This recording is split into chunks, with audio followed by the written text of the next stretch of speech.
Okay, so here is the new Lionel TieJector car they just came out with. That's Command Control. So I got the Amtrak version here. So basically it comes with the car itself.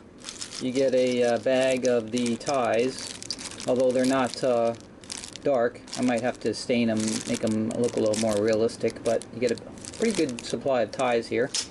And it also comes with this little tether jumper wire. And if you purchase the previous car that came out, the work car that goes with the TieJector, which I did, so this is the Amtrak work car that goes with it, that also comes with some ties, so you get some extra ties there. And it also comes with the jumper tether on this, so you actually will have an extra tether just in case you have a problem with one or it breaks or something like that. So that's kind of cool. You have both of them. And then on the bottom of the tie work car there are some pickups.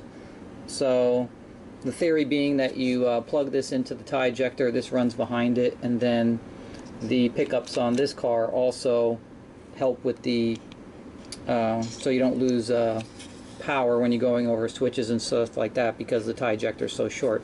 And also the pickups power a light that's in the house here on the work car too. So it's lit, and it also provides then that those extra pickups for length.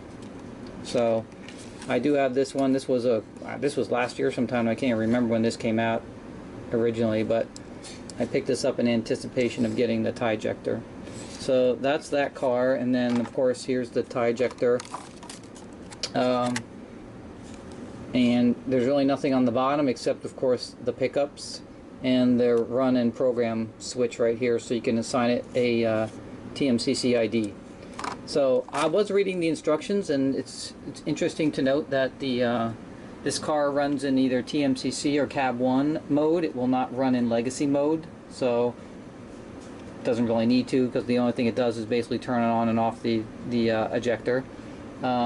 But the instruction did say that it would eject ties in forward and reverse, so either direction. So that's kind of nice. So let's get it on the track. We'll get it connected with the work car and get it programmed, and then see how it works. Okay, so first thing we're going to do is program the TieJector car. So the Amtrak is number 10 on here, so I'm just going to use that as my engine ID. So it's the same as any other legacy engine you're programming. You just put it on the track, make sure it's in program mode, and then just go to your cab remote. I'm going to use engine 10, and then set. And that's pretty much what happens. You won't really see anything happen. There's no noise or sound or anything like that like you have in the legacy engines, but that's pretty much it. And then we'll just switch it back to the run mode, and then we'll hook up the tether here for the work car. One other thing to note, it does have an electrocoupler on the back here, which is kind of nice. So if you're not using it with the work car, you can actually tie something else onto it and have a nice electrocoupler. So, but let's put it in run mode, and then we'll see what happens. Just a quick note, I did find out when I was hooking up the work car to the TieJector, the tether that comes with the work car is actually shorter than the one that comes with the TieJector.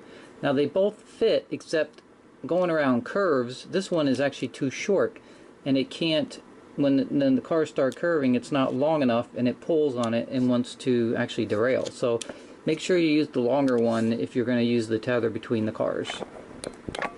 Okay, so next we're going to load up the ejector car with the ties. So you can see right here is the loading bin. So I'm just going to load the ties in here.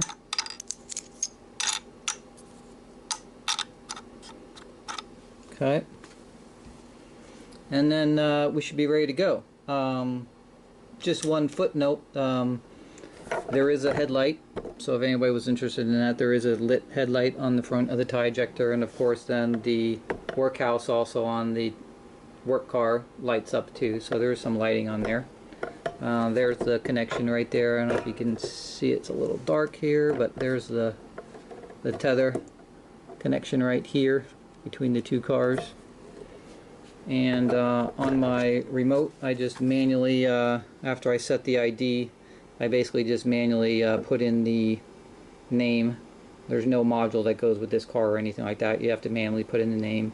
And then basically you just set it, I just set it to cab 1 mode, and it should be ready to go. So I got engine 10 right here, and I'm just going to hit start. And then if I start, you can see it's moving basically, so it's just taking the commands from the cab 1. So receiving commands, everything's working there. So next we'll try to see if we can actually eject the ties.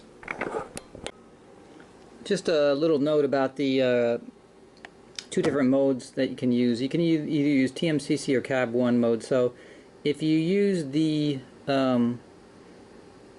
cab 1 mode, then on your remote it's actually going to be numbers 8 and 9 that you push to turn it on and off. But if you switch it instead to TMCC mode, so let me just switch it over to TMCC, and actually the buttons change on your remote to a plus and a minus. So plus turns it on and minus turns it off. So, you know, depending how you want your display, you can pick either mode basically. I don't think there's really any difference. I didn't see any slow speed difference or anything like that when I was running it, so it doesn't really matter what mode you pick when you're running it. So that's just a quick note that you can use either one of those. Okay, so as far as its operation, it does have a sort of a slow speed operation, which is kind of nice. Although it's not like the legacy engines, so when you slow it down to a certain point, it just comes to a dead stop. It doesn't sort of coast to a stop, and then same thing, you have to give it a little bit, a couple of clicks on the cab 2 remote to get it moving, but you can get it at a super slow speed. So let me just show you on the video here. You know, I'm just going to give it a couple notches, and you can see you can go pretty slow. So it's not speeding along, but I'm going to just slow it down, and you can see it just comes to a dead stop at some point. It doesn't really come to a really slow speed crawl. So it's pretty good for just the TieJector car. And again, it does go in reverse, so if I give it a couple notches, I can get it to go slow speed in reverse too.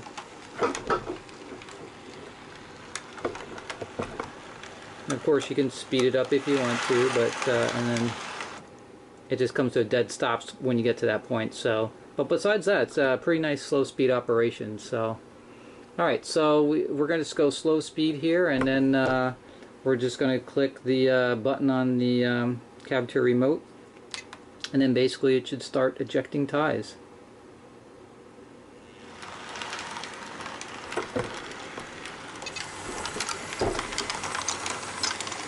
So there it goes. And if I want to stop, I just hit 8.